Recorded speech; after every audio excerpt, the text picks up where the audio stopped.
Sementes de fé. Oh, Pastor Oídes José do Carmo. Olá, amados, quero abraçá-los na graça e na paz do Senhor e convidá-los para a leitura de um texto da Palavra de Deus no Evangelho de João, capítulo 2, os versículos 1 a 12.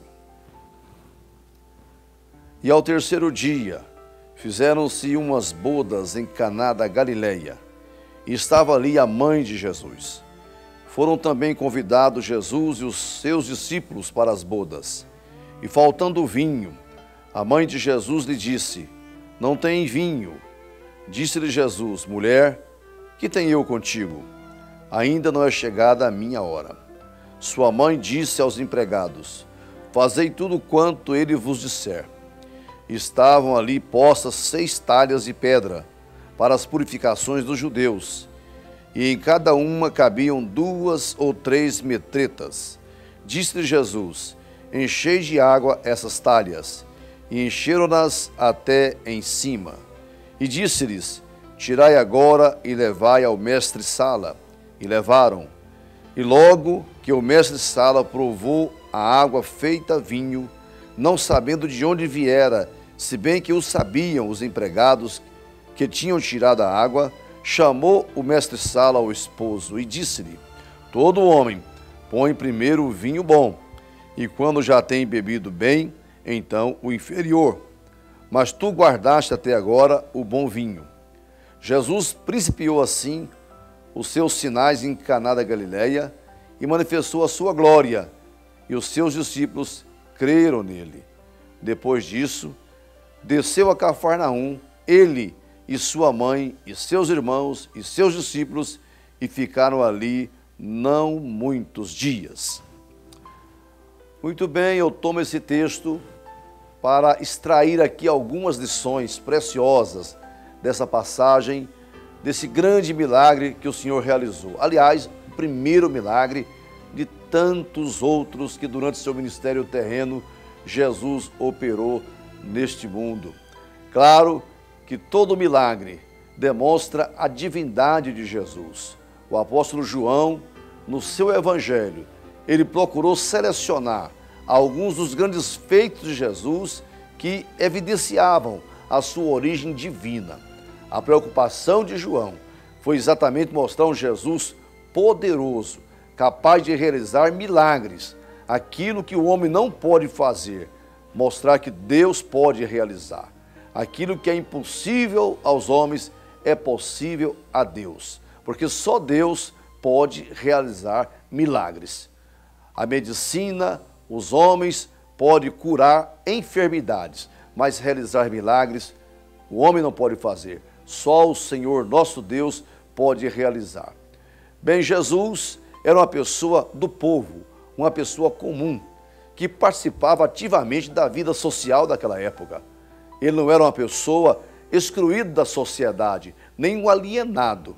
Aqui mostra exatamente Jesus participando de uma festa de casamento, envolvido no ministério glorioso de implantar o reino de Deus, de revelar o evangelho ao mundo, de resgatar Israel da escravidão e trazer uma perspectiva de vida eterna para todos os homens. Mesmo assim, o Senhor Jesus tinha lá os seus momentos de vida social.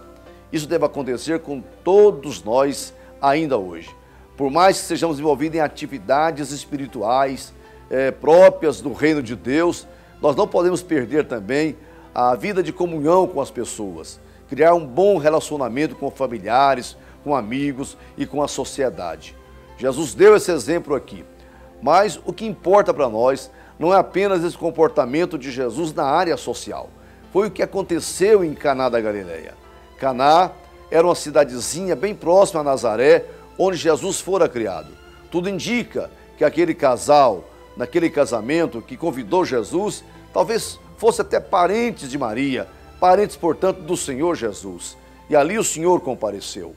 E no andamento daquelas festividades, surgiu logo um grande problema, que nas circunstâncias daquela festividade, os familiares não teriam solução imediata, mas o Senhor Jesus estava lá.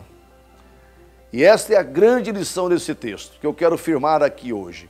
A presença do Senhor Jesus na nossa família, no nosso casamento, na nossa vida, em qualquer circunstância, ela é capaz de superar as nossas momentâneas dificuldades. Coisa boa é ter o Senhor de forma permanente com a gente. Conforme Davi já dizia, tenho posto o Senhor continuamente diante de mim.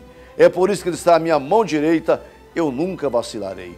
Nunca abra mão da pessoa de Jesus no seu convívio pessoal, no seu dia a dia, porque surgirão problemas na sua vida e o Senhor Jesus estará presente para dar plena solução a todos os problemas que possam nos atingir, como atingiu aquela festa de casamento em cheio. O vinho acabou. Claro que a mãe de Jesus tomou conhecimento daquele episódio e ela, conhecendo o seu filho, sabendo o poder que ele tinha, e talvez até no anseio, no anelo de vê-lo realizando um milagre, se projetando como Messias, se revelando como Deus, ela logo apressou em procurar Jesus e contar exatamente o problema que estava acontecendo. Talvez a intenção de Maria não fosse apenas dar uma solução ao problema festivo, mas projetar o seu filho, como é o desejo de toda mãe. Aí deu vazão a Jesus para trazer uma resposta aparentemente muito dura, se bem que não é. Mulher, que tenho eu contigo? Ainda não é chegada a minha hora. Isso indica que Jesus compreendeu a intenção real de Maria, que era que ele logo assumisse a condição de Messias, de enviado de Deus, já naquela grande festa. Então Jesus falou, ainda não é chegada a minha hora. E a expressão mulher não era um trato depreciativo naquela ocasião, era algo usado para pessoas importantes, para pessoas nobres, era um trato muito fino, tratar uma senhora de mulher naquela oportunidade, como também ainda é hoje, mas o sentido para eles era muito mais profundo do que para todos nós. Jesus sempre respeitou a sua mãe, seus familiares, enfim, qualquer pessoa da sociedade. Mas o que importa para nós aqui é que o Senhor Jesus tem o momento certo para agir. Às vezes nós nos perdemos e perdemos a nossa fé, a nossa esperança, porque nós não estamos afinados com a mente de Deus. O Senhor tem o momento certo para agir e Ele nunca age fora de hora. O Senhor sempre age na hora certa, no momento correto, ainda que nós entendamos que Ele está demorando. Como aconteceu na casa de Lázaro, de Marta, de Maria, quando elas disseram, o Senhor chegou muito tarde. Não, Jesus chegou na hora certa, no momento oportuno, na hora apropriada. Jesus acionou muitas pessoas para que o milagre acontecesse. Finalmente, aconteceu o milagre. Jesus transformou água em vinho. O que é isto? É a capacidade do Senhor Jesus de mudar as situações. De, aparentemente, uma situação insolúvel, sem solução, o Senhor Jesus tem a resposta cabal para todos nós. Ele é capaz de transformar trevas em luz.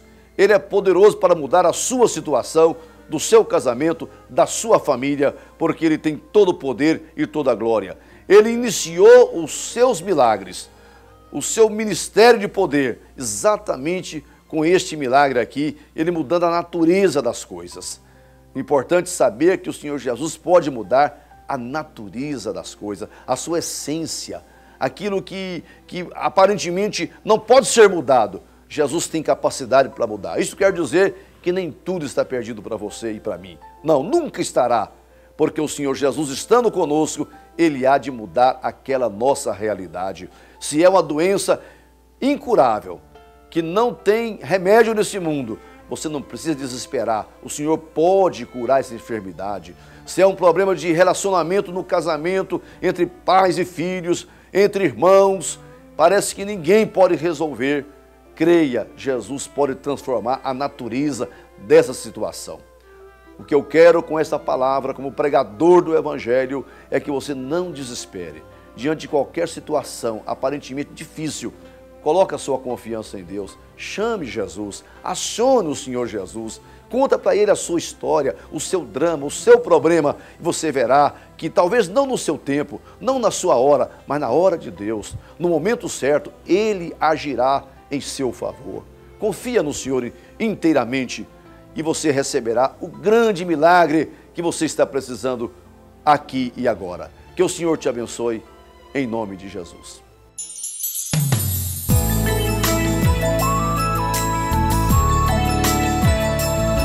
Sementes de fé.